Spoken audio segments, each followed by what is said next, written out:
सावन माह के शुक्ल पक्ष की तृतीया तिथि के दिन हरियाली तीज का व्रत रखा जाता है। अखंड सौभाग्य की प्राप्ति और सुखी वैवाहिक जीवन की कामना करते हुए इस दिन सुहागिन महिलाएं निर्जला व्रत रखती हैं और मां पार्वती शिवजी की पूजा करती हैं। सुहागिन महिलाओं के साथ ही कुंवारी कन्याएं भी इस व्रत को कर सकती हैं। इससे शीघ्र विवाह के योग बनते हैं और योग्य वर मिलता है। इसलिए महिलाओं को हरियाली तीज के पर्व का हर साल बेसब्री से इंतजार रहता है।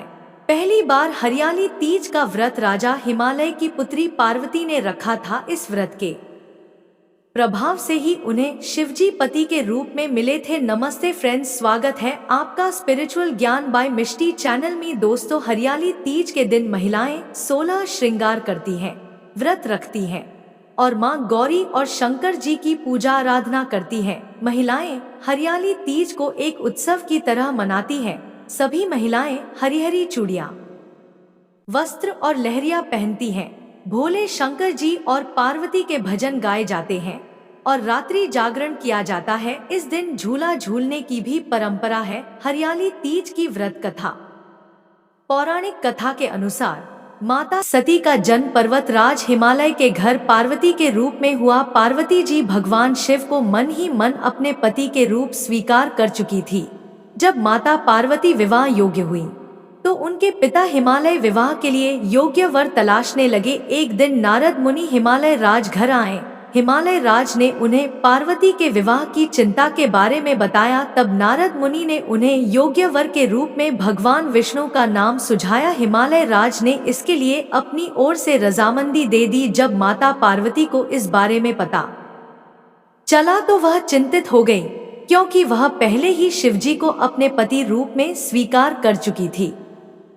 इसलिए वह शिव को पाने के लिए एकांत वन में जाकर तपस्या करने लगी। पार्वती ने रेत से शिवलिंग बनाया और तपस्या करने लगी। कहा जाता है कि माता पार्वती ने सावन माह में शिवजी को पाने के लिए तपस्या की थी। माता पार्वती की कठोर तपस्या से शिवजी ने उन्हें दर्शन दिए और साथ ही इच्छा पूर्ण होने का आशीर्वाद भी दिया। बाद में पर्वत राज हिमालय भी पार्वती और शिवजी के विवाह के लिए तैयार हो गए और इसके बाद माता पार्वती और भगवान शिव का विवाह संपन्न हुआ। इसके बाद से ही हर साल सावन महीने में हरियाली तीज मनाया जाने लगा। हरियाली तीज के दिन व्रत करने वाले जातक को अपने मन में नकारात्मक विचार नहीं लाने चाहिए।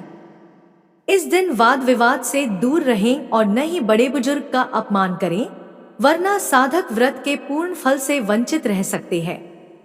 इस बार श्रावण शुक्ल तृतीया तिथि 6 अगस्त को 07:52 से शुरू होगी और 7 अगस्त को रात 10:05 तक मान्य होगी। 6 अगस्त को तृतीया तिथि रात के समय में लग रही है।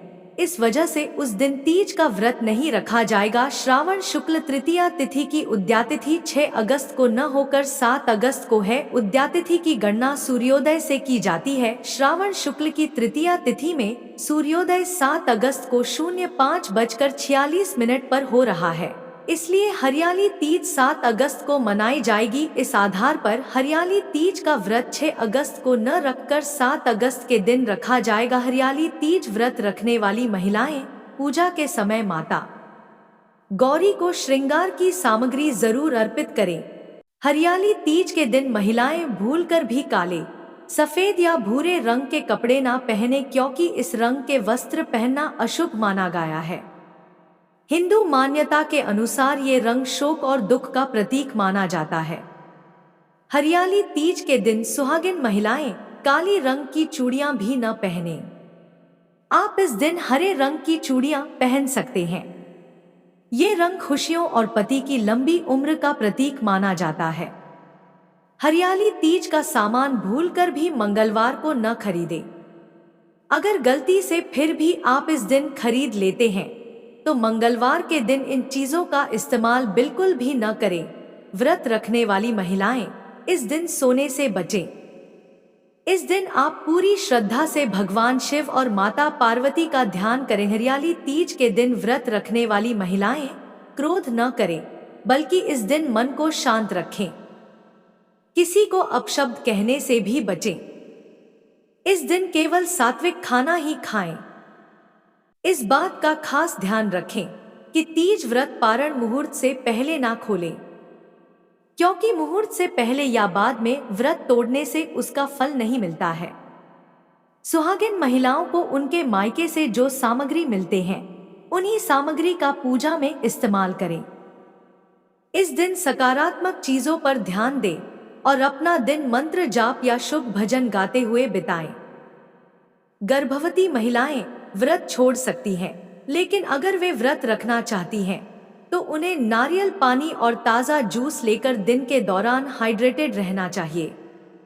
महिलाओं को सात्विक भोग प्रसाद बनाना चाहिए। व्रत पूर्ण होने के बाद अपनी सास को मिठाई और दक्षिणा दें और उनके पैर छूकर आशीर्वाद लें। दोस्तों, आशा करती हूँ कि जानकारी आपको पसंद आई होगी। वीडियो पसंद आए तो वीडियो को लाइक, शेयर और सब्सक्राइब करें। आपका दिन शुभ हो। धन्यवाद। जय गौरी शंकर की।